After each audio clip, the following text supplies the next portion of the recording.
All right, let's get right into it. Today, we're taking a closer look at Clostridium tetani. And what's so fascinating about this one is that it's not really about invasion, is it? It's all about the toxin, one of the most powerful neurotoxins we know of. And this quote right here, it really sets the stage for everything we're about to talk about. It puts the lab in a really unique and frankly tough spot. Because with tetanus, you can't wait for confirmation. Treatment has to start based on clinical signs alone, way before a lab result could ever come back. So here's our game plan. We're going to go from the bug to the bedside. We'll look at the organism, break down how its toxin works, get into the weeds of diagnosis and treatment, tackle the lab challenges, and then wrap up with prevention and a final thought. Okay, first up, the organism. You know, we keep saying tetanus is a clinical diagnosis, and it is. But as microbiologists, getting back to the fundamentals of Clostridium tetani itself is absolutely essential. So, for those of us in the lab, this table is our bread and butter. The gram stain, yeah, it can be a bit tricky, right? Older cultures love to decolorize and look gram variable or even negative.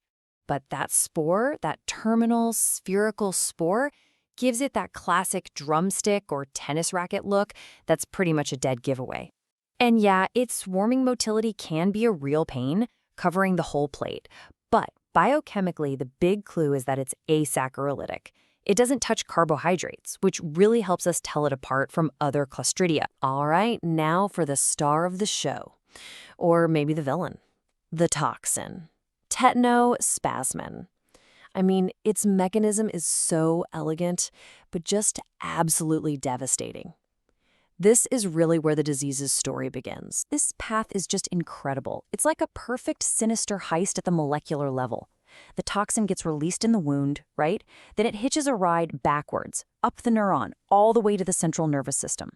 Once it's there, it jumps to these inhibitory neurons and just snips the brake lines. It cleaves the VAMP2 protein, which stops the release of GABA and glycine, our body's main off signals for muscles. With no off switch, you get uncontrolled firing, and that's how you end up with that horrific spastic paralysis. So we've seen how the toxin works. Now let's connect that to what the clinicians are seeing at the bedside. And this is where things get really interesting, because we're going to dive into the treatment guidelines and some surprising differences between them. The clinical presentation is just brutal. You've got trismus, better known as lockjaw, that chilling sardonic smile, or rhesus sardonicus, and of course, the life-threatening muscle spasms. So managing it is this three-pronged attack. You have to neutralize any unbound toxin, kill the bacteria causing the problem, and provide really intensive supportive care, all at once. But it's that first step, neutralizing the toxin, where you find some really fascinating debate in the medical community. Okay, check this out. This is where you see that debate in black and white. In the US, the CDC recommends a single 500 IU dose of tetanus immune globulin. They argue the evidence shows it's just as good as older, higher doses. But then you look at the Dutch guidelines, and they're recommending a whopping 3,000 to 6,000 IU. We're talking 6 to 12 times more. This isn't a small difference. It shows there's a real active discussion happening right now about what the best therapeutic dose actually is. When it comes to kids, especially newborns, the dosing has to be spot on. Metronidazole is generally the go-to antibiotic here. Why? Well, there's a theoretical concern that penicillin could actually make the spasms worse. And look at how specific this dosing is for neonates. It changes from the first week of life to the rest of the first month. That's because their metabolism is changing so fast. Getting this right is everything for being both effective and safe. And that brings the conversation right back to our world, the lab. Even though diagnosis is clinical, you know we're going to get that call. Can you confirm it? And as we're about to see, confirming Clostridium tetani is riddled with challenges. Big ones. Let's start with culture and the whole breakpoint issue. I mean, just look at these bullet points. They really say it all. Culture is notoriously hard.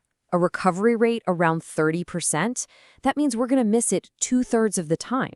And even if you do manage to grow it, that doesn't mean it's a toxigenic strain. Some strains don't have the plasmid with the toxin gene. This is exactly why molecular methods like PCR for the TET-X gene are so much better.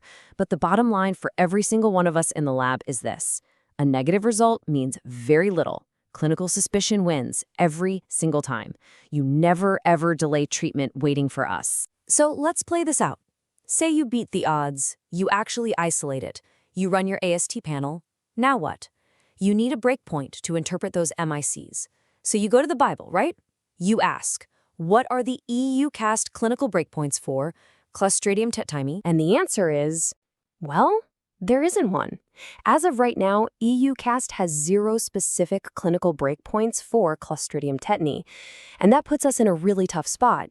How are you supposed to report an interpretation of susceptible or resistant when the official standard doesn't exist? So what do? In practice, we have to look for a surrogate.